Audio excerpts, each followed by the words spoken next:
Welcome to the Complete Game Podcast, where we're all about baseball with Ethan Dungan, owner of Glovehound Baseball Glove Repair Shop, Rick Finley, founder of MD&I Baseball Academy, and the creator of George Foster Baseball, the MVP himself, Reds Hall of Famer George Foster. I'm your host, Greg Dungan. Now let's talk baseball. Welcome back. Welcome, everybody. Welcome to the Complete Game Podcast. This is episode 21. And today we're going to be talking about getting outs with pitching. So we're going to profile some hitters and try and set up a handful of sort of archetypes is a big fancy word, but profiles. Stereotypes, maybe? Stereotypes Profiles, of what what different types of hitters are likely to do. And then we're going to talk about pitch strategy, everything from pitch selection to sequencing to specific strategies to use from the mound to try and get these outs for your team. So that's what we're into today. The first thing we're going to do is start. I will go through for our Name 5 segment, I will go through each one of these, and we're going to talk about a little bit about them, and then we're going to name some current players who, or past players, doesn't really matter. We're going to name some players that are like these people, that embody that profile, fit these stereotypes, so that you can kind of get an idea. Oh, when they talk about this one, that might be like this player or that player, and kind of give you a frame of reference to for when you're watching this on television or listen to it on the radio or something like that. Okay, so are we ready to go? I'm ready. I'm excited. So our first one is the leadoff. Mm-hmm. So this guy is looking to get on base. This is his number one goal. He gets up in the morning, eats his Wheaties, and gets on base. That's his job. Very fast, usually. A fast guy that can get there in a hurry. Kind of guy who can beat out a drop third strike.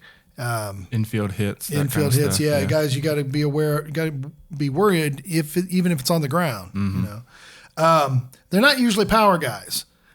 These guys are. You wouldn't be in the bigs if you couldn't hit it over the fence, but they're not likely to do that as often as guys in the middle of the lineup. So not the main objective. Yeah, that's not what they're out there to do. They'll do it, as often as is pertinent, but they won't. That's not their goal when they get up there. It doesn't do you any good to go over the fence if there's nobody on base, does it, George? Well, that's it. You find that some guys who can hit home runs leading off, it just now becomes a solo, but you want to have somebody on base so that pitcher can be in a stretch position. And that's where when you start making a lineup, knowing that factor, some guys get happy about trying to hit the ball out of the ballpark. I know I beat this guy's name to death, Frito. He likes to hit home runs, but being able to get on base, he doesn't really realize how it sets up the offense. Yeah, and I think that's a really underrated point, is that the guy on base is more than an RBI. Right. He's changing the approach of the pitcher to the batter, and that was something that I had never even considered until you had brought that up when we first started. He now can't throw out of his windup. He has to throw out of his stretch, especially when the guy on base is a stealing threat. So yeah, exactly. You can't. You've changed you've already put the pitcher in a defensive posture. Mm-hmm. Now the what they call is going to be different. Right. So he's on base now. You're going to get guys who can hit fastballs, more fastballs. Yes. So that's why I say it's very important in the lineup how the balance and then being able to have guys protecting one another. Mm-hmm. And I use that statement many times is that speed sets up power. Is that, what do you mean by that? Well, you get a Morgan or a Griffey on base, and you know that as a hitter, you're going to get fastballs. And I said this to a guy the other day. I said, do not put a breaking ball hitter behind a base stealer. Like, why? Well, you're going to get fastballs, and he's a breaking ball hitter. Yeah. So you don't want that guy right behind a base stealer. The other thing is, maybe not so much in the major leagues because of the pitcher's level of skill and being able to pitch equally well from the stretch or the windup. But if you're talking about younger players, they may have pitches that don't work as well from the stretch as they do from the windup. Yeah, for sure. And by getting them in the stretch, you may get a different pitch selection because now they had to go to different things. Especially at the youth level with varying degrees of catcher competence. Yeah. Yes. And you may find that some of the velocity comes off of that fastball, or that curveball gets left out there and it hangs now because they got to throw it differently. So those are the way that goes. They the leadoff hitter oftentimes will struggle with high velocity. This was a so-so one. This was kind of a. At some point, I had to turn this more into a person. That's not a hard and fast one, just kind of a characteristic, and I think that comes from not looking as maybe just a lower exit velocity. They're not hitting the ball as hard, but you could have a leadoff hitter that can handle velocity. I was just trying to add one more thing that I do see sometimes. Yeah. Now, the one thing about leadoff hitters, though, is you're going to get a lot of good discipline out of these guys. You need one that has discipline. Yes. But also you need one that understanding that back to the situation that you don't have to take the first pitch. If you're going to take the first pitch, at least fake that you're going to bunt. Do something. Don't just say, okay, just throw it over the plate. I'm not going to even try to contest this. And I see guys just taking the first pitch because they think about, well, I'm going to get the pitch count up, or I want to, but they're not getting information from that taking that first pitch. And I think that's the key. And you've mentioned this too before, Rick, that one of the lesser brought up roles of the leadoff guy is just to reveal information, is to get the pitcher to show as many of his cards as possible so that the rest of the lineup behind him is prepared for that. Exactly. Let make him throw a lot of pitches, foul off pitches, got to control the strike zone. That's the key. Kind of almost like and you have to be a good two strike hitter also. Oh, for sure. Yeah, keep the at bat alive. Kind of reminds me of how a quarterback might put somebody in motion, even if it's not going to then affect the play. He's trying to get the defense to tell you the coverage. It's kind of a same concept. Right. Exactly. Yeah. Show your cards. Mm-hmm. Yes. So who are some guys that come to mind when you think about leadoff guys like this? Ethan? I got two. Number one, I put Kenny Lofton. A guy who he's on the Hall of Fame fence, and some guys argue for it, some guys argue against it. His case is why he doesn't maybe have the stats is that he was a leadoff guy with a different role, and so I always appreciated that perspective. And then my second guy is Juan Pierre. And that actually was a great one. Right. So I don't remember exactly what caused me to look up his stats, but then I probably spent half hour, 45 minutes just digging into it. Because from 2003 to 2007, he played all 162 for 5 years straight. Yeah. Okay. But the shocking thing was that in his 14-year career, he only had an OPS plus over 100 twice. And so OPS 100 is league average, so it's on base plus slugging percentage, and then 100 is league average. So then the number that you're off of 100 is the percentage that you're better or worse than 100. So for example, an OPS plus of 107 means your on base plus slugging is 7% better than the average, and that at a glance is not good. And I was trying to figure out why, and it's because he just didn't slug. Right. But he has a lifetime average of 295. So another high hits guy, or another high hits, high average guy, but he's not necessarily going to slug. But in the leadoff position, you don't have to slug. You can, but getting on base is the name of the game. So he also has a career on base percentage of 343, which is pretty good. But the slugging was down at 361, and usually you want that a little higher. A couple other things that stick out was that he had 4 seasons with double-digit triples, which is interesting. He was a big speed guy. Yes, he was. 600. This is with the Marlins, Colorado, and Rockies. When he left the Marlins, went to the Marlins, that's really helped the Marlins. Left Colorado. Yeah, for sure. Did. So he didn't hit a ton of doubles, hit a decent amount. Only 18 career home runs. So very, very low home runs.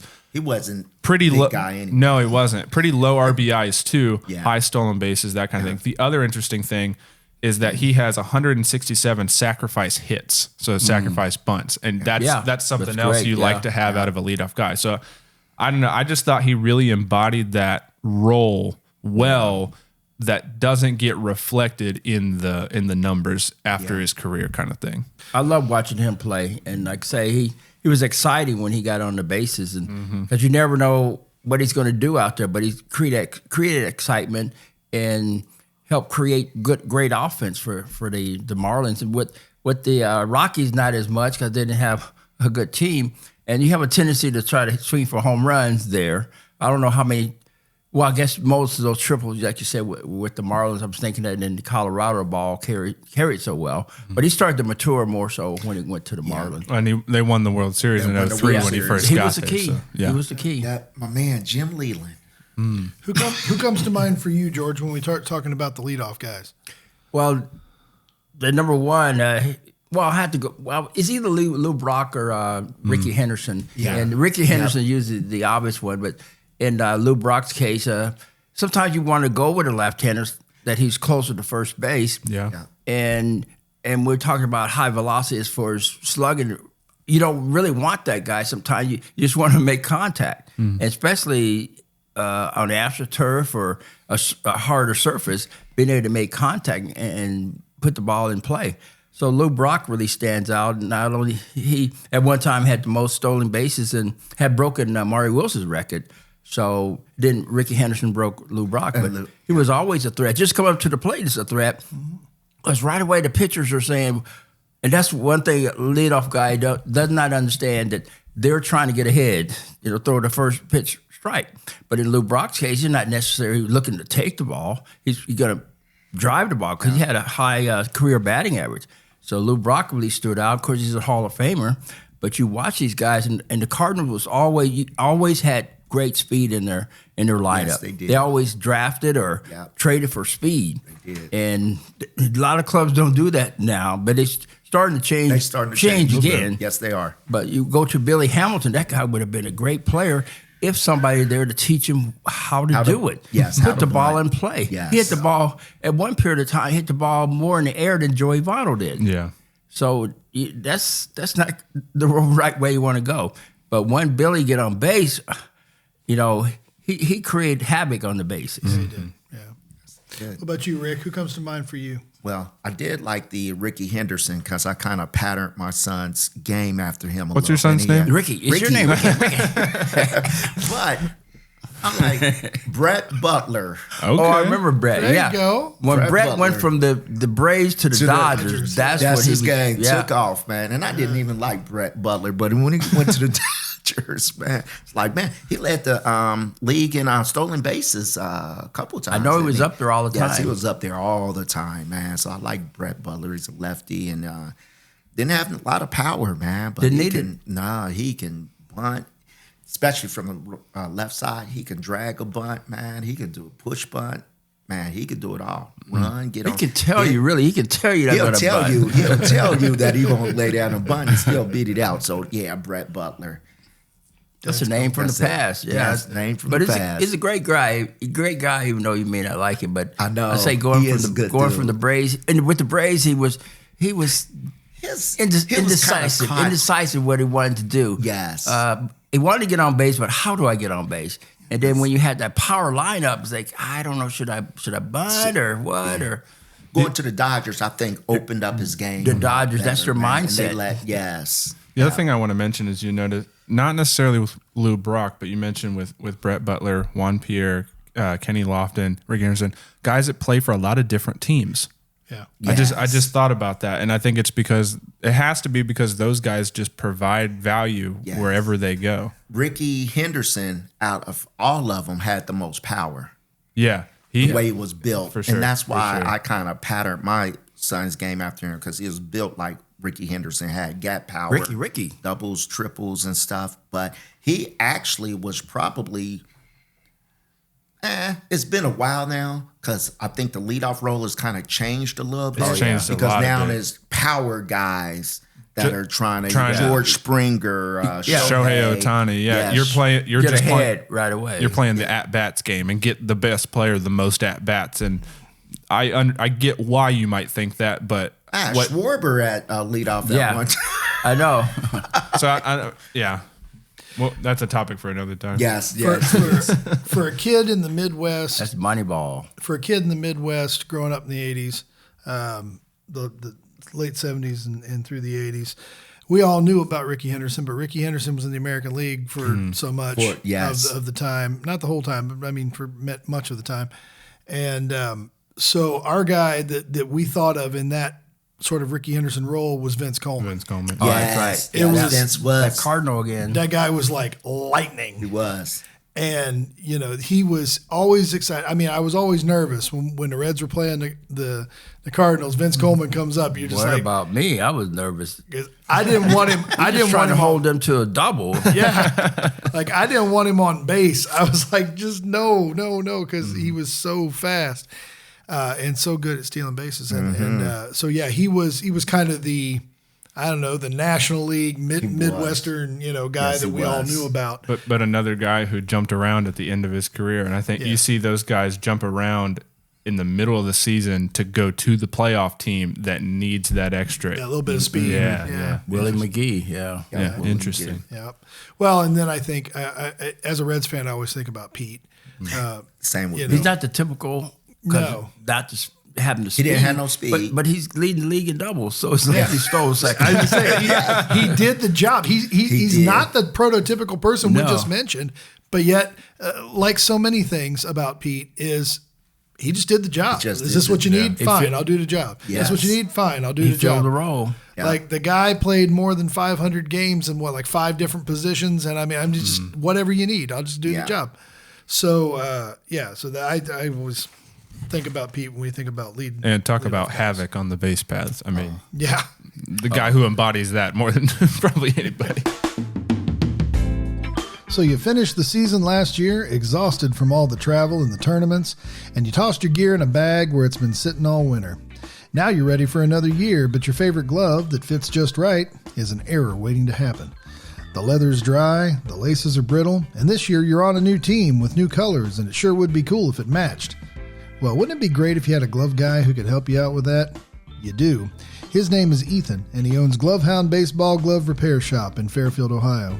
Just contact him at glovehound.com and upload pictures of your glove. He'll give you a call back to talk it over, and then you can send it in for a repair, relace, recondition, whatever you need. If you're in the area, you can even just stop by the shop. That way you don't have to bother with shipping, and a lot of times he can even fix it while you wait. Rawlings, Wilson, Mizuno, All-Star, Nakona, he's seen them all, and he's helped players at all levels, from beginners to pros. Last year he worked on a glove that Jose Trevino used in the World Series, and he can help you too. You can find Glovehound on Google, Facebook, Instagram, YouTube, and on the web at glovehound.com. You're only going to get busier, so reach out today and give your glove the love it deserves at Glovehound. Okay, so our second stereotype is the contact clubber. Okay, the contact clubber, low swing and miss rate. So he's going to be touching that ball more often than not when he decides to swing. Yeah, even foul balls, whatever, he's going to keep that thing alive. Doesn't make the best quality contact, but it's hard to get anything by him. So he's more likely to make more weak contact, basically, rather than take a pitch that he doesn't think he can do as much damage on. Ball in play is the name of the game for this guy. Like, get the ball in play, start some havoc, start some action going on, and see what you can make happen. Rarely draws a walk, and lacks the patience to hunt the good pitches. Yeah, and so that's kind of where that tendency to have a lot of weak contact comes from, because maybe, George, maybe it's a lack of awareness of their hitting zone, and rather maybe just trying to hit anything that they can rather than identifying their strengths. Or lack of confidence of hitting with 2 strikes. Okay, but yeah. That's a good guy, though, if he's going to, even if it's weak contact, sometimes it's good if he's going to hit and run. If he's going to hit and run. So now the guys, of course, he may end up getting an infield hit, but you don't want to really reach the infielders. But making weak contact is a plus. So my 2 guys for this category are Jacob Wilson and Luis Arias, because these are 2 guys who make a lot of contact. It's not with a low average exit velocity, meaning that they're not hitting the ball hard as often. That is true. And so you're going to have fewer strikeouts and also fewer walks. So your on base percentage, though you hit the ball more, may not be as good as your guy who's a little more patient, a little more strategic. So I also think of this as more of a defensive swinger, kind of just scared to let anything get by him rather than, like you said, have the confidence to hunt something specific. Yeah, these two guys, it's tough to think of because I don't look at a guy batting second in the lineup, not being disciplined up there. Yeah, same with me. The guy that stands out because he really helped the Dodgers. At one time was with the Cardinals, Edmund. So he would put the ball in play, but he really focused on hitting the ball on the ground, which was great. And now you have almost a guarantee that the runner's going to advance. And the other guy came from the Dodgers, Lux. A lot of times he's trying to be a slugger, but he can put the ball in play. And he's a guy that situational hitting, he's great because number one, he's left-handed. And most times than none, he's trying to pull the ball. He's going to hit it sometimes weakly to the second base and first base. So Frito is going to have a chance to advance to the next base. But he had a lot of ground balls through that hole between second and first. A lot of times that second base is playing behind second base. So it's almost like, okay, we're going to bet. I know he's going to hit it there. And so Lux and Edmund, those two guys really stand out. And at one time, Edmund was a switch hitter, but he kept changing, finding out which side he's going to have more contact. What you got, Rick? Well, at first, doing my research, the guys that bat second a lot in their lineup is Mookie Betts and Francisco Lindor, but they don't fit a typical contact players. They got a little more power. Ozzy Albies does. Oh, there you go. Yeah. Ozzy does because he's not a bigger guy, but he hit to the right side a lot. Yeah, and also being a switch hitter, but with Lindor, it's that you don't want him. It's like you're wasting him being in second. Yes, but I want the guy that like on the Reds that I really want to be batting second. People say, why him? But we had to teach him how. McLean.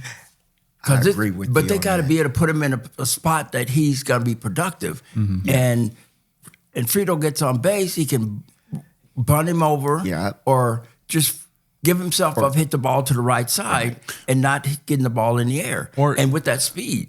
Or even with that being what he should do, what he did do, he hit a lot of long fly balls. I mean, every time I went to a game, he hit probably 2 or 3 to the warning track. So if you've got somebody on base, that's now productive because you're moving to third, you're scoring on that long fly ball. If he's at second. Yeah, exactly. Well, if there's nobody on base, then it didn't do anything. Well, that's why with him, teaching him how to keep the ball out of the air. Yes, got to keep him out of the air. His hands are too far from his body. He thinks he's a slugger. But just being able to put the ball in play with the speed that he has. Yeah, sure. I'm gonna keep it rolling here so we can get through these. Yes, sir. So I'm gonna go with the runner mover. The runner mover is a fastball hunter. He is aggressive at the plate. He's looking for something to hit. Can I put a bat on that? He does not want to go up there and come away with anything else. He's trying to drive the ball up the middle of the field. His job is to move the runners. We talked about this in part 1 of the offensive objectives, is that the best way, hands down, to move runners is with a hit, and that's what this guy is out to get done. He's looking for fastballs over the middle in a hitter's count, and he struggles with the slider, especially from lefties. Especially from lefties.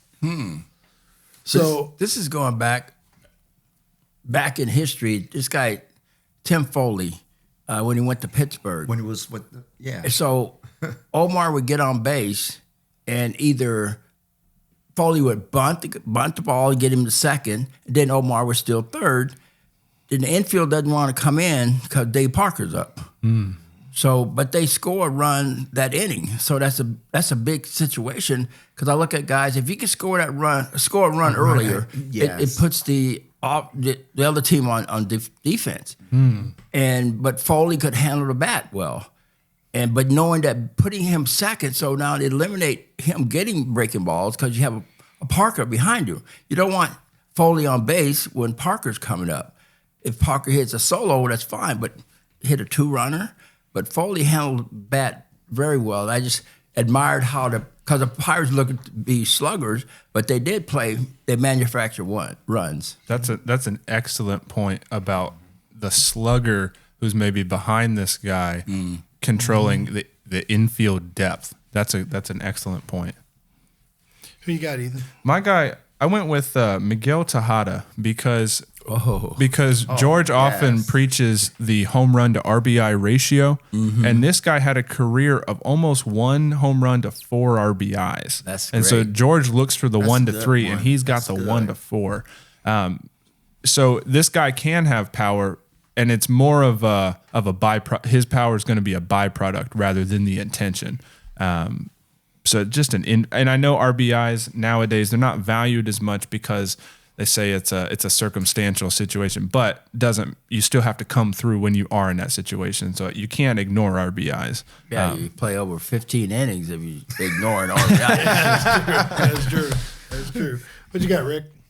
I have a father and son duo, The Bonds. the Guerreros. Oh, the Ooh, The yes. Oh, There you go. I like that. The Guerreros, man. They both hit 3.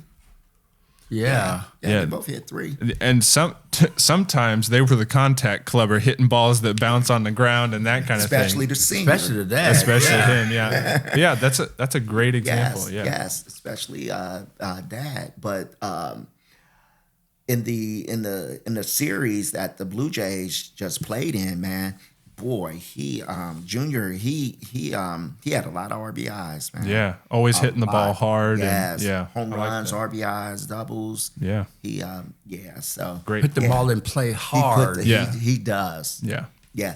And the funny thing they said about him is he's not a launch angle type guy. Everything's line drive. It's just yeah. Where he just had a different launch angle. yes, he has a different launch Yeah. angle. Stays inside the And ball so very well. This guy he's going to probably have just under the just under the number of home runs that the top guys have. Yes. But he's also going to be up there in doubles. And his strikeouts, RBIs. RBIs. His strikeouts might be a little bit higher. Yeah. But yeah, that's a good pull. But that fits a Ted Simmons because you're looking at Piazza, looking at Johnny Bench, and they look at Ted Simmons. Ted Simmons is going to hit for great average and still driving runs. So you don't have to hit home runs to drive in runs. No. And Jack Clark, that's the one that comes man. to mind. Jack Clark was Jack a Clark. beast. You've been in that lineup with the Cardinals, and man, the first and third or second and third, he's going to hit the ball harder to right field than he did to left field. Yes. Yeah. That's cool. Now, Yeah. when creating this, I specifically took everything that George has said about his own playing career and tried to put these That's into me. the points. So you I'm were alive. I'm alive. I wondered if you would catch on that, but I know you were looking for the fastball. You were an aggressive hitter. You were always looking up the middle. We talked about moving the foul poles in. Yes, that's what I always or just said. right of the Moving face. the foul poles in. Yes. And he was not a fan of that left-handed slider. And you didn't like the left-handed slider. From what you've said so far. Just Steve Carlton.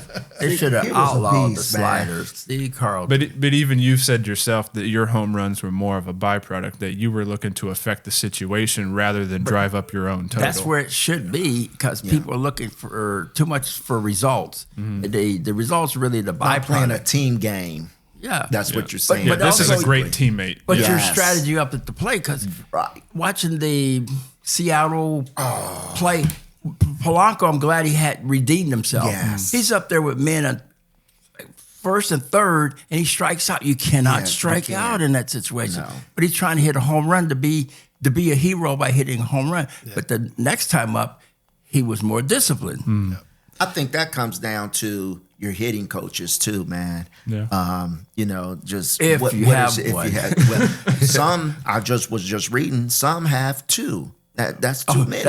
I don't understand how Yes. you have a hitting coach and you have an assistant hitting coach. Yes, exactly. I just What? read about that. I was like, that It's doesn't make no is sense. one for a right hander and one for a left hand? I don't The understand second that. guy's supposed to stand there and Yes. say, "Yeah, what he said." Yeah. Yes. No, it's like, yeah. It's like Bubba, yeah. The enforcer.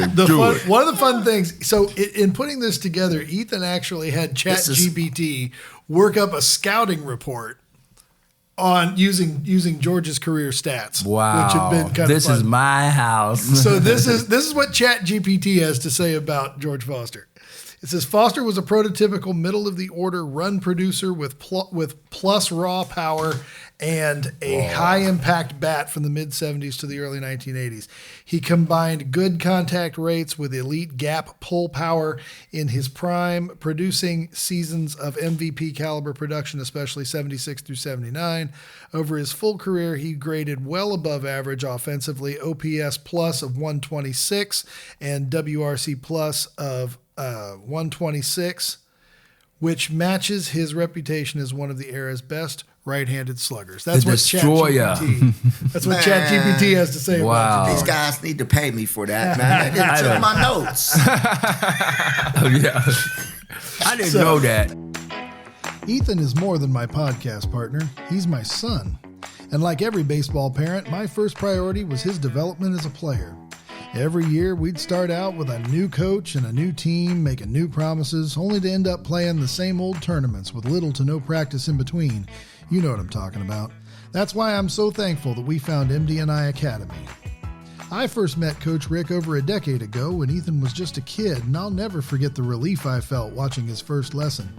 I knew right then that no matter what team he played for, my son would have amazing, consistent instruction from someone who cared. Rick has trained baseball and softball players at the select, travel, and even college levels, so I knew that Ethan could continue his excellence through training approach for his whole baseball career. He learned hitting, pitching, catching, fielding, and more all in one place. Most of all, he learned to love the greatest game in the world and how to play it with character and integrity. So if you're wearing yourself out, running all over town to multiple teachers, or worse, you're counting on that new select coach to actually develop your child, you need to check out MD&I Academy today. Go to mdaiacademy.com and contact Coach Rick to learn how you can get all the baseball instruction you need from someone who cares about your favorite player as much as you do at MD&I Academy. All right, let's keep moving. So the next one we have is the power driver. The power driver is big body, but he's slow. He's got tons of power. He struggles with the breaking ball sometimes. He's got a good plate coverage, so he's got quite the reach, the big hitting zone, and high swing and miss rate. Yeah, this is the guy who is trying to hit a home run every single time. And good plate coverage comes from he's usually up on the plate a little more, trying to take away that outside pitch, because usually he's also looking to pull the ball. So my just absolute embodiment of this is Adam Dunn for me. The guy always looking Adam to do. Dunn was my guy. There. And then I think also a guy who kind of took this too far, a guy like Joey Gallo, a guy who I agree with you on unreal that. power, Yes. but couldn't make contact enough to Yes. use Didn't make it. the adjustment. Yeah, so Yes. these guys usually have more strikeouts. Walks can be up there if you're afraid to pitch to them. But these guys aren't usually a base stealing threat. But yeah, home runs is usually your indicator for this guy. Those are great. But the guy that he's fast, but you can't steal first base. So he's fast, but he's not a big body, but he strikes out a lot. And he thinks he's a slugger, or it's Dela Cruz. Yeah. And it just I had to get into biomechanics or physics with him. Because his swing is too long, and each swing, it gets longer. Yeah. And he tried to swing Trying to do too much. hard. Yeah. Yeah. So, And he's not the only Cruz in the NL Central that has Right. this problem. O'Neal Cruz is the same Yes, way. they have the same body type. Man. Exactly, and he hits the ball pretty much harder than anyone else in the league. Right. He's also faster than pretty much everyone else in the league, and so it just feels like a waste to not get to see him, play to his full potential, because he just walks back to the dugout after striking out. And guess what? Where he's playing at? He's playing center field. no, the thing is the one with the Pirates, though, I know he didn't want to play center field. He didn't. Because he Nope, tried to did not. play himself out of playing center field. Balls hit there, he just take his time to get to it. He wants to play short. Yep, he but wants to play short. It's two bookends, though. The Dela Cruz with the Reds, he's aggressive. The Dela Cruz with the Pirates, he's not aggressive. Here's all these right-handed hitters, pitchers, and he's taking fastballs down the middle, like swing the bat. Yeah, swing the bat. So if you can get a lower the power in a taser, you have to tase that guy to get him to react. But there's a lot of potential there. But these guys are hitting, say, 20 home runs. Oh, I'm a home run, 20 home runs. That ain't nothing. If we hit 20 home runs when we played that's an off year. I hit 20 before All-Star break, but not bragging, but fact. Anybody else come to mind, George, for you when we start talking about power drivers? I was going to go, but a lot of the parents would know it. George Scott. You know, here's a guy, he's not fast, but he's more of a slugger, and he strikes out a lot, but when he makes contact, look out. It's Katie bar the door, but George Scott stands out. But back when we played, we didn't have a lot of guys that they were not athletic. Right, yeah. And today, some of these guys, I feel that they're not in shape. They're not in good condition. And maybe he'll get better with Sal Stewart. You know, here's a great prospect, but he needs to get in shape. Yeah, man. But he looks as though that he's been in the league like 10 years or so with his body type. He look a doughboy. Well, it's like guys who are freakishly athletic that you wouldn't expect. Guys like Prince Fielder, and you're Prince Fielder or Pablo Sandoval. Yeah. Yes. Yeah, Pablo. He ate himself. Well, Bob Horner, he got an incentive. Yep. If you get at a certain weight, you get a bonus each game. Yeah, you talk about those big sort of thick kind of guys. Buddy Bill was kind of like, he was like big kind of thick kind of guy. Yeah. But he was athletic. Yeah, he was. He was still playing. Man. He was still playing hot corner. He was. I'll put Josh Naylor in there too. Yeah, especially now. Yeah, just because a guy with his shape and athletic ability being able to steal third, that's just impressive. That one I marveled at, because this is what we've been talking about. He got to second base. You see base stealers not taking advantage of that. Yeah. And that was a key run. It's in the playoffs when it mattered. Right. Yeah. It's because now he caught everybody by surprise. Yep. And he went out there, had a game plan, gets on second base. When you're on second base, you got one out. If you have any type of speed, try to get a good jump. Yep. And they talked a little bit about it, but with our talking about situational hitting and situational play, that was great. Who's on your list, Rick? Well, I have two different spectrums. Okay. Cal Raleigh. Yeah.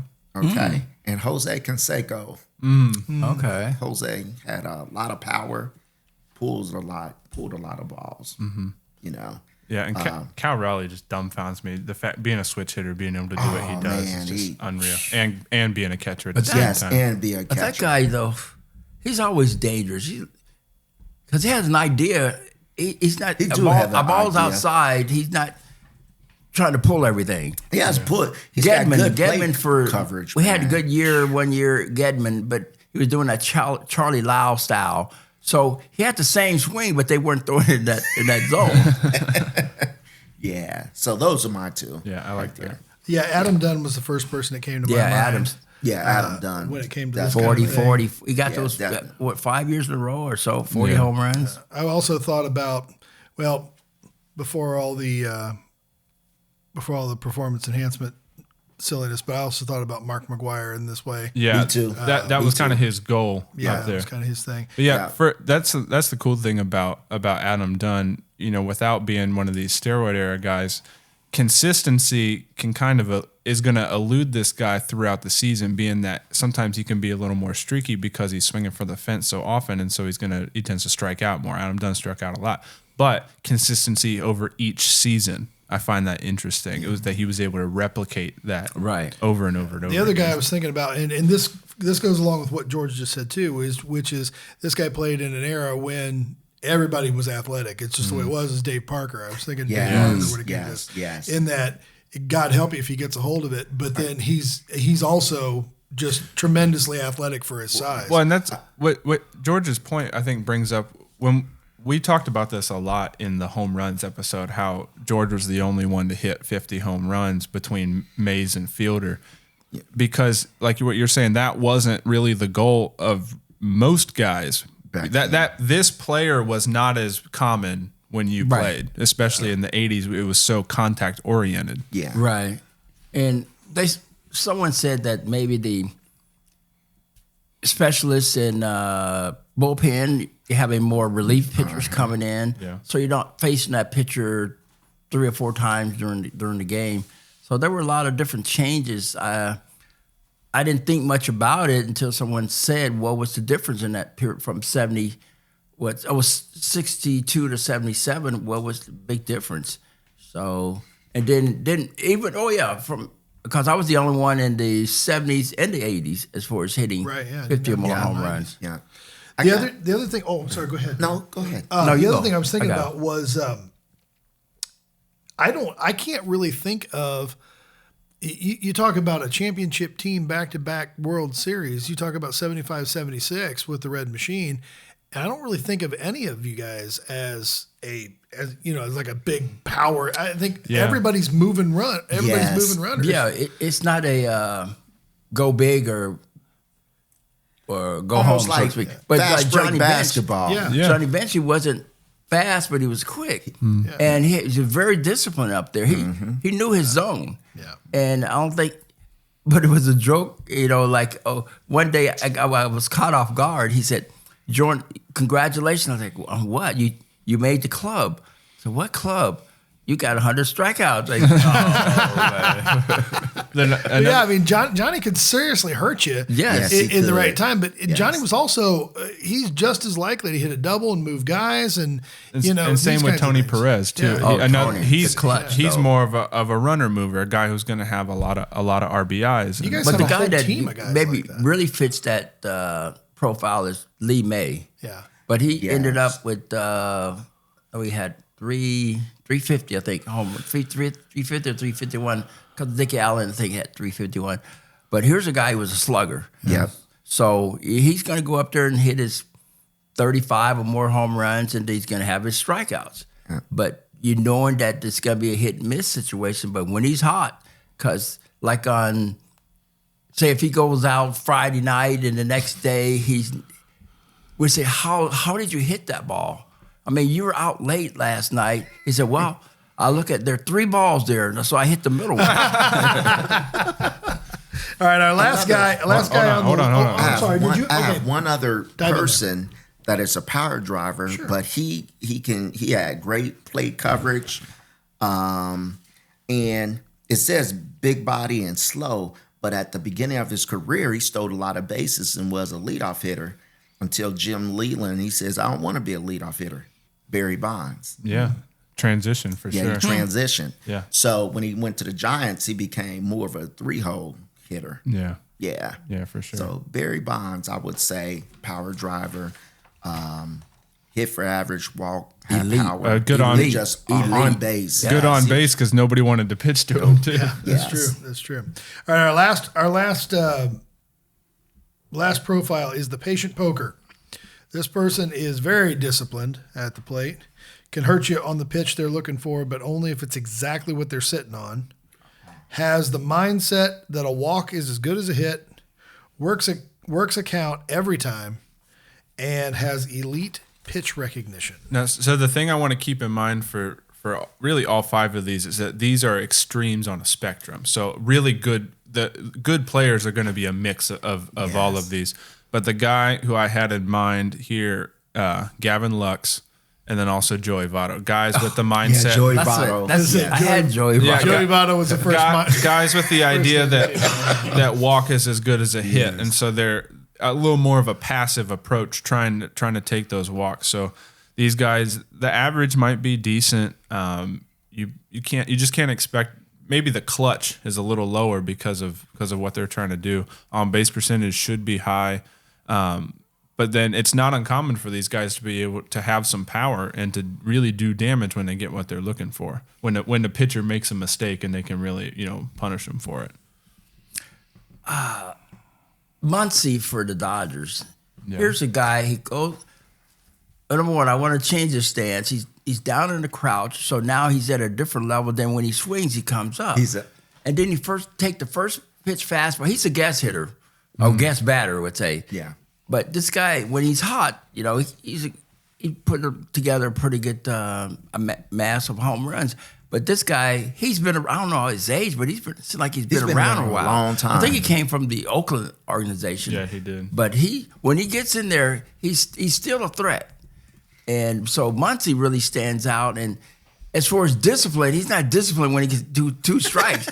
But I said, why did you take the first pitch right down the middle? Oh, it's like in golf, you know, I don't hit the ball. I don't want to hit the ball in the middle of the fairway. I hit it in the rough or somewhere. But this guy, when they throw it in his zone, he'll hurt you. What do you guys think about Freddie Freeman? When he's on, he's tough. But now, when he's not on, he's missing the zone because he's in between pulling and hitting the ball to left field. Yeah, I think because I thought about him when I made this, and this is a point like what I just said. How a really good player is going to be a mix of everything. Yeah. I think he's a little more. He is patient, but he's also a little more contact. So I think him and a prime Joey Votto are very similar players. I agree. But the guy Olsen, Olsen. He'll hurt you. Olsen. But he has a lot of holes in his swing. He will not change. Well, it's funny that they traded for. Right. Yeah. Well, he went from Oakland to Atlanta, and then and Olsen is, you know, he's a little unique in that he's also the power hitter. Mm-hmm. So when he does that damage, it's even more so. But it does seem to me that as players get older, they start to fall to the extreme of these stereotypes. Do you know what I mean? Yes. When they're younger, they're a little more rounded, and then they start to fall in. You know, so a guy like David Ortiz, you know, he had more contact at the beginning, but then as his career progresses, it's more power strikeout kind of thing like that. Yeah, it's almost like when a guy get fatigued, they start being disciplined. So they're hunting one location and trying to hit the ball out of the park. They don't want to have to get on base and run the bases, but hitting the ball out of the ballpark instead of putting the ball in play. If the patient poker is all about plate discipline, when you say a disciplined hitter, the very first name that pops into my mind is Ted Williams. Yeah, now, I don't know if Ted Williams fits this particular profile. No, Juan Soto. And Juan Soto. Yeah. I was gonna say he was my current person. Okay. Yeah. He was my current person. But anytime someone says disciplined hitter, plate discipline, whatever, my brain automatically thinks about Ted Williams. Yes. Just because he was just sort of, I don't know if you could say that he was the godfather of it or whatever, but man, that's where all the kids in my era, that's where we learned it. You know, take the first science strike of hitting and all that stuff. Yes. So Ted Williams was highly influential in the way hitting was taught when I came up playing baseball. That makes sense. I have the book. Yeah. Because our dads learned, like, you know, when George is coming up, when my dad's coming up, when they're playing Little Leagues, they're learning, you know, Ted Williams is still talking to people about it. You know, I mean, that's the thing.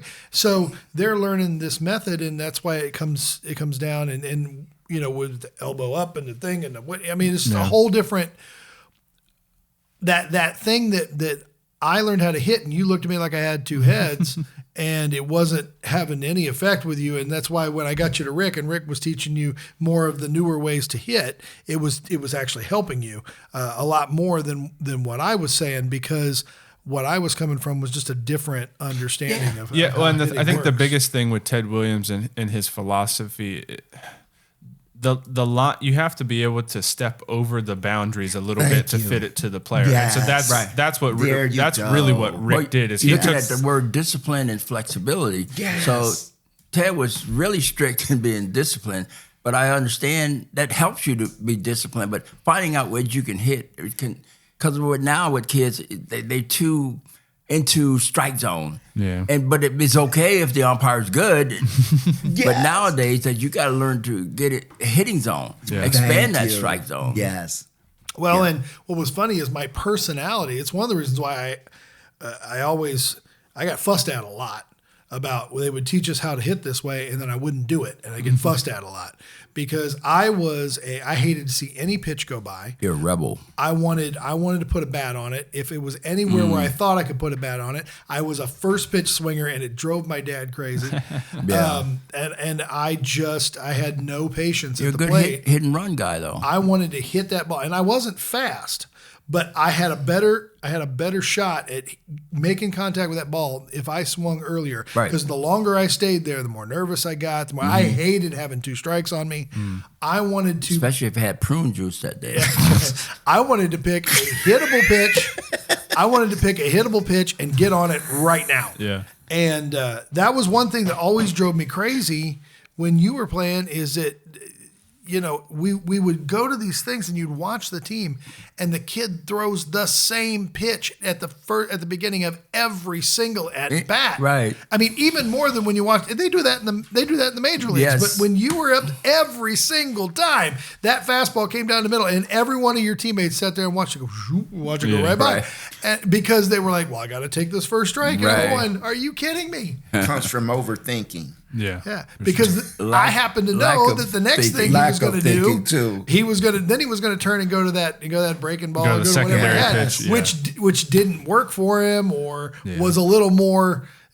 He'd come at you with that speed change, and he'd throw a little bit of a change, and then now everybody's way ahead of it. You know, because he set you up with that fastball that you weren't going to swing at, because he knew you weren't going to swing at it, because nobody swung at it all day, and it's in the 4th inning. So, you know, this is the part of the strategy from the other side, is if I'm gonna throw fire in there the first time everybody gets up there, and you're not going to swing at it, I'm going to come back with something that That's smart that on hangs that. or moves or slows down. But the same thing when it's the 9th inning and you down 7 runs, and I'm telling the kids, swing the bat. They're up there. I want to take to get on base. But you didn't do any much earlier. You think you're going to have a 7-run inning? Swing the bat. Yes. Even though you're not feeling that you're in this game, get yourself ready for the next game. Yes. And I've never understood that frustrates. That will get me to turn off a Reds game faster than anything in the world. If we get to 7, 8, 9 innings, and we're standing there watching pitches go by, and I will just shut the damn thing off. Why? I'm not going to do this, because it just raises my blood pressure. But it's up to the management, though, the manager or the batting coach. Swing the bat. Well, that's one that I have to hand it to them in that series against the Dodgers. They swung. And they swung at everything. But they needed so a pitching much. wedge to hit most of them. Oh, my gosh. They chased every breaking ball that Yamamoto had in his pocket, man. Oh, and Blake Snell and all that. So, George, tell me this. Was Clue a big fan of the hitting zone and being aggressive, or was he more of a plate discipline guy? It's a combination. It's Hunt, in a sense. Well, he was disciplined in the sense that, especially Perez, Foster, Bench, even Morgan, middle, if the counts in your favor, look middle in. Right. So, and counts say you have 2 strikes, you still want to be aggressive, but looking middle away. Yes. But it's not, when you have 2 strikes, not still looking for a ball inside, because you're going to expand your zone. Yes. And that's, as a power hitter, you need to do that. If you're a singles hitter, it doesn't matter putting the ball in play. You don't. You're not looking. You want to drive the ball, but not out of the ballpark. But when the counts in your favor, looking middle in. I had guys who they had a 2-0 count, and they swung at a pitch that's outside for a base hit. They're excited, got a base hit, and then I asked them. I said, "Okay, who won that battle?" He said, "Well, I did. I got a hit." I said, "No, he kept you in the ballpark. You didn't get any extra base hit. Look for a pitch middle in," but a lot of guys don't have the confidence to do that. No, they don't. And that's why a lot of them get jammed a lot, like George. Austin Hayes, the count's in his favor, and the ball's outside, a slider, he swings at it. But they may not trust having 2 strikes on him. Yeah. So you got to know the mindset of that person. Yes. Yeah. I used to get nervous at 2 strikes, man, because I was like, I did not want to be the kid who I was a better hitter with. Better hitter with 2 strikes. I wish I could have done that. I wish I would have felt more confident. But 2 strikes just felt like, okay, I've lost twice and I'm almost out. I need to do something desperate here. Level swing. Let it travel. Wait for your pitch. Be aggressive out there. It's no wonder young players get confused at the plate. What if your son or daughter could learn not only how to hit the ball, but also where to hit it, when to hit it there, and why? George Foster has played baseball at the very highest levels. He was the National League MVP when he hit 52 home runs and 149 RBIs in a single season. He led the major leagues in home runs twice and RBIs 3 times. He was a 5-time All-Star, a Silver Slugger, and he helped the Reds win back-to-back World Series. During his 15-year career, George developed a unique approach to hitting that made him one of the greatest hitters of all time, and now your favorite player can learn it too. That's right, baseball legend George Foster is currently accepting new students. Learn the psychology of hitting, situational hitting, hitting for power, bunting, and more. Every team needs players who can hit, and George explains the game in a way that's easy to understand and exciting to learn. So check out GeorgeFosterBaseball.com to learn how you can apply for private lessons with a member of the Cincinnati Reds Hall of Fame. Spots are limited, and the roster will fill up fast, so don't wait. Apply at GeorgeFosterBaseball.com. So those are our 5 profiles: the leadoff, the contact clubber, the runner mover, the power driver, and the patient poker. Now, we actually profiled 10 different people when we did this, and so we're going to meet some more profiles as we go forward. The great job, Jay. Great job, Ethan. You did a lot of research. He did. The biggest thing is that when you enumerate it to those different ones, you get things like the balanced, or the doubles guy, or clutch guy. Yeah, and so it gets a little more subjective, but it becomes a mix of these, and so these are, like I said, these are the extremes of the spectrum, and you want bits and pieces from each one of these. And you might even could say you want to avoid becoming one of these entirely, because we talk about having tools in the toolbox, Right. Yes. You don't want to be stuck in a hole, you want to be able to be moved throughout the lineup if you need it, or be able to do different things based on what the situation calls for. We talked about that with regard to like guys like Pete, where okay, this is what the team needs. Okay, I'll learn to do that job. It's you want to be a guy who has options. Yeah, for sure. And so they can. But in Pete's case, the best spot was leading off, and Wade Boggs the same way. Wade Boggs, Mattingly. Yep. Ichiro, but mainly Wade Boggs. He could hit home runs, but by giving up, how much is he giving up if he's trying to hit home runs? Yeah. If he's going to hit it in the 40s or more, but in his average is not going to suffer, but he just felt, okay, I'm going to hit the ball between short and third, go from there. So what we're going to do is, in light of, we've had a really good discussion, and it's kind of gone longer than we thought, but I've really enjoyed what we've done. What we're going to do is we're going to break this into 2 parts. And so next week we'll get to pitch sequencing, pitch strategy, specific strategy. So if you made it this far and you're going, hey, what about that? Just tune in next week. We'll get to it. It'll be fine. And I'll put, it does say part 1. That's top. Good. Okay. Good. So there you go. But before we're done, we want to wrap up with some skills and drills ideas. And Ethan, you had some interesting questions regarding this. So why don't you share? Yeah, the biggest thing is the guys in the bigs are the best of the best. It's their job to do what they're doing. And so it's good to look at them as the ideal, but also have the self-awareness to know, and I'm talking about the youth level, to know that you're not there yet. And they've done a lot of growing they're way past puberty, but also growing in the weight room and that kind of thing. So there's a lot of intention to build the physique that they have.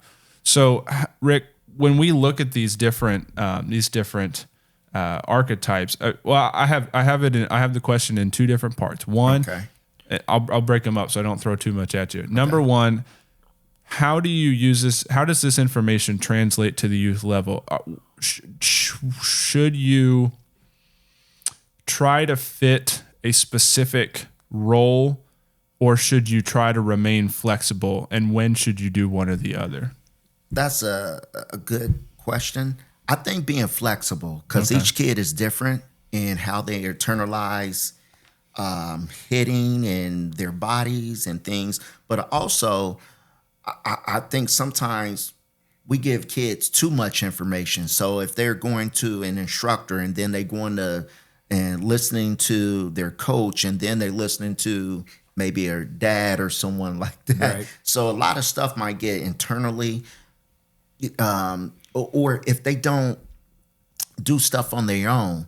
So I just keep it simple. Yeah. And I think that's one of the main things. Understanding, letting kids know or helping them understand where they like to hit the ball at. I think There you George go. went over that. And the umpire strike zone when you're in the box. Yeah. I just had a kid the other day. I said, when you in the box, do you keep track of the count in your head? Do you understand what's going on? So you gotta really, it's a thinking game. This is based by IQ. It's a thinking game, and you need to understand what's going on at the same time. Yeah, and so I think I like that, and I think what we uncovered in the hitting episode was the approach of looking middle in a hitter's count, and then getting not getting defensive until you have two strikes. I agree. That whole concept that applies for all five of these guys. Yes. That there are certain blanket approaches that everybody can have, and that just because you're a fast guy or just because you're a big guy with a lot of power, it doesn't mean that you have to hit like that. There are certain concepts that transcend. Well, because especially as a young player, you may not be a fast guy next year, and you may not be a big guy next year. You Yeah, may be that's a good big point. right now, Yes, because everybody Yeah. else hadn't grown yet, and then you may find out that you're an average size down the road, or everybody got bigger than you. Yeah. That changes so often, which is what brings me to a clarifying question, which is at what age do you expect to start seeing people show tendencies toward one of these profiles or another? When do you start looking for them to show those things? I look at Go ahead.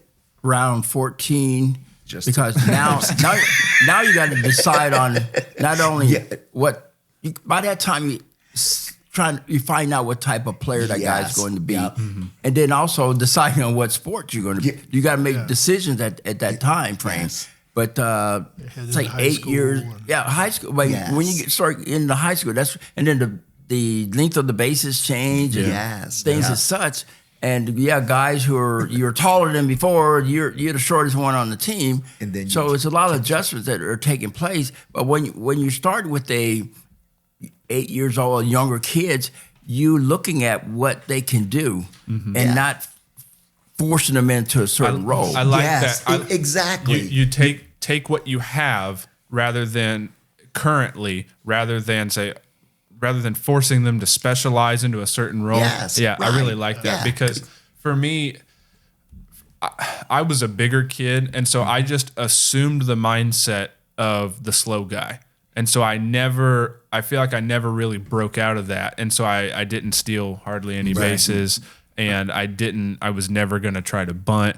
I tried too hard to hit for power rather than just having an approach and keeping it simple. That's a great Well, point. if you Because think you'll about- grow into that role Yes. as you move. Yes. So I was just telling another kid yesterday, I was like, what you are today, a year from now, you won't even be that kid, man. You might be somewhere else depending on how you grow into your body. And so that's why George hit on something about expanding the zone. That's why I tell kids there's no such thing, well, it is, as perfect BP when you come in. Right. Because there's going to be times where I'm trying to strike you out. I'm trying to throw a change up to make you foul it off or you look or whatever. And it's okay if you go down swinging or if you miss. And I get it. It's so excited when you foul off a tough pitch, man. So those are things that you got to keep playing over and over and over with kids. That's growth. Yeah, that is growth. I like the idea of taking a look at these. When you get to the majors, these may be slots that hitters. These may be profiles that hitters sit squarely in. That's right. When you're a kid, these are jobs that need to be done. Okay. Yeah, So if I like you look at that in terms of, go back to when I would coach fall ball, okay, and we had a bunch of kids on the team and we were having a good time and whatever. my approach would be, I would go, and I'd say, Mitch, here's what I need. I need you to go out there and get this kind of hit. I need you to go out there and just put a bat on it. Just put it in play, make this happen. Or I need you to go out, Wave, I need you to go out there and get on base. Wave was great at getting on base. Okay, he was fast and he could hit the ball, and he was the closest thing I had to Ricky Henderson. Man, just go get on base. And then go tear it up and freak him out on the base path.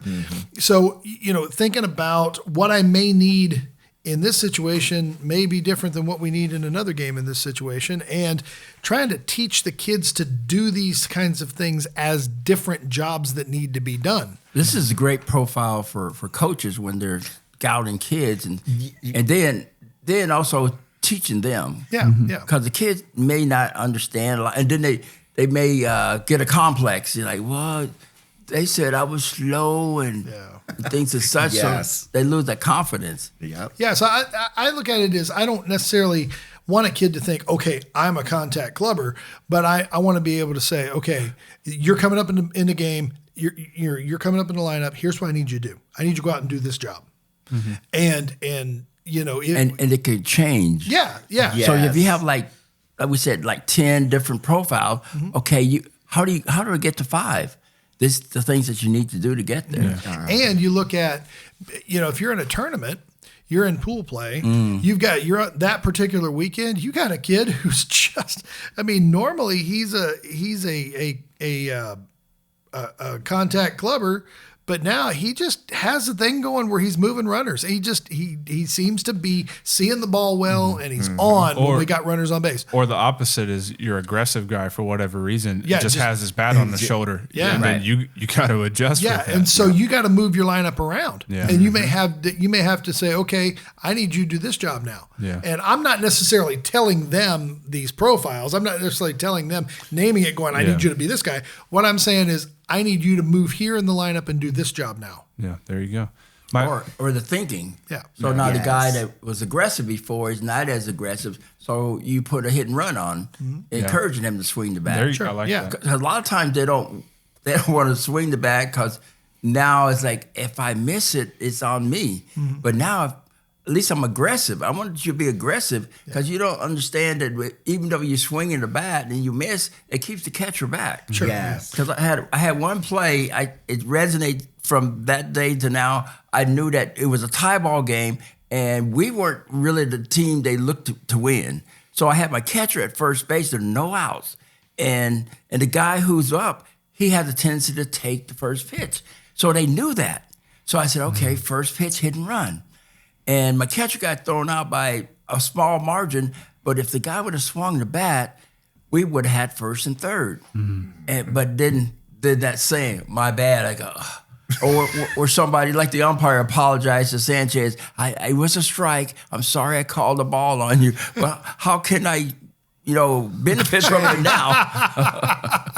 The second part of my question is, how do you identify the opposing players and slot them into these different profiles to then attack? But we'll save that for next time, because that's a much more in-depth question. Yeah, how do you take that? How do you take that I watched BP experience and then distill that into a strategy? Because sometimes you might have to pitch backwards. You know what I'm saying? Well, save it, because pitching backwards is I love pitching backwards. But point being, I like pitching in reverse, but pitching backwards, like, I'm from another country. I don't know what's out there. That's talking backwards. It's talking backwards. But I like, because you don't, for you and your own team, you don't want to put too many labels on kids, because then they try to form their identity in that label rather than kind of exploring what they're able to do. But when you're when you're playing against a team, you're trying to identify who they are and what they do, and then how to exploit it, because they're the opposition. So I'm going to add one more to that. What you got? So George, and I've ran into that. Parents will call you up and they'll kind of give you a scouting report of their kid. Yes. Oh, he's slow. He doesn't hit here. He does this and that. No, the one is that they don't strike out. That's he's not aggressive. So then I get him. I said, I don't see nothing wrong with him. Not what you're thinking that it is. And then I just said, man, he's just not being aggressive. Just swing the bat, man. And swing the bat, boom, they start hitting it out. I'm like, that was it, man. Okay, you can go on them.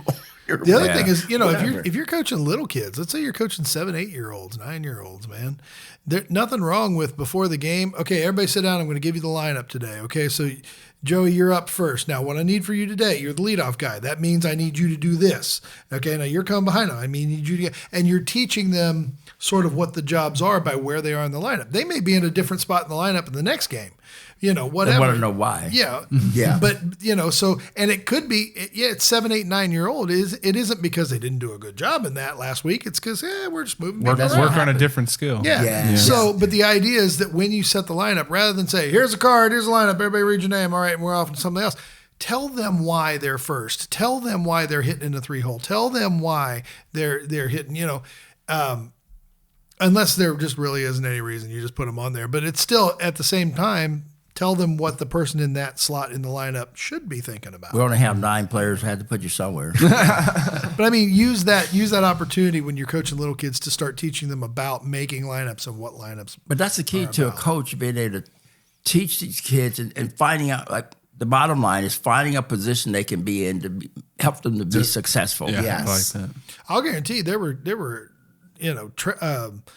select teams, even high school teams that you played on, where guys went up and saw where they were in the lineup and had no idea why they were there. Or just assumed that they should be higher and then didn't think about what it means to be a lower in the And they order guy. become withdrawn. Yes. And Yeah, it They just didn't walk they away. come They with didn't walk away going, okay, they got me hitting 6. That means I need to be thinking about this. yeah, and then Or last. exactly, it just becomes a negative thing, and there's a lot of value to those 8 and 9 guys, Right. Because 10. you're in the lineup. Yeah, that's what I used to say. I used to say that as long as you see your name in the lineup, We're counting on you. you're only guaranteed to hit in that order 1 through 9 Right. once. It might happen again, and you might start the inning at the top of the order, but it's not. More often than not, that's not going to happen. So I think you could make every kid just pick a number 1 through 9, and then that's where they get. And then okay, you picked it. You have to do this. But job. that's why because I'm closer to the team. That's what I think. The Reds, they need to know why they're there. Yeah. But you put a steer in second. I don't want him second because I want a guy. Put him in a spot that he's going to drive and run. Yeah. And so he goes second. Okay, now I don't think he's going to be as aggressive batting second. Right. But then if you have him second because you want to get him more fastballs to hit, now you got to encourage Friedel to steal more. Even if you get thrown out, you're attempting. You're letting the other team knowing you're going to give that effort. Right. So, okay, well, that's where we are this week. So next week we will come back with the in-depth look at pitch selection, pitch sequencing, different strategies to use from the mound. How do you come at hitters in these profiles doing these jobs? And we hope you'll join us. We hope that you'll tune in, bring a friend, and enjoy the show. So until then, you can find us on CompleteGamePodcast.com, GeorgeFosterBaseball.com, MD&IAcademy.com, or Glovehound.com. YouTube, Spotify, iHeartRadio, all that good stuff. All that stuff. Any place that you listen to podcasts, you'll find this. So hopefully you'll check it out. Maybe give us a good rating. Come back next week and hear part 2. So for all the guys, I just want to say thanks for joining us. Have a great week, everybody. Arigato. We hope you've enjoyed the Complete Game Podcast, the show that's all about baseball. New episodes drop each week, so be sure to subscribe so you don't miss a thing. If you'd like to support the podcast, consider leaving us a 5-star rating, or better yet, drop us a comment or a question and let us know what you think. The Complete Game Podcast is produced and distributed by 2 Creative Digital Marketing. Check us out at 2creativedigital.com. On behalf of Ethan, Coach Rick, and the Silver Slugger George Foster, I'm Greg Dungan saying have a great week, and we'll see you real soon.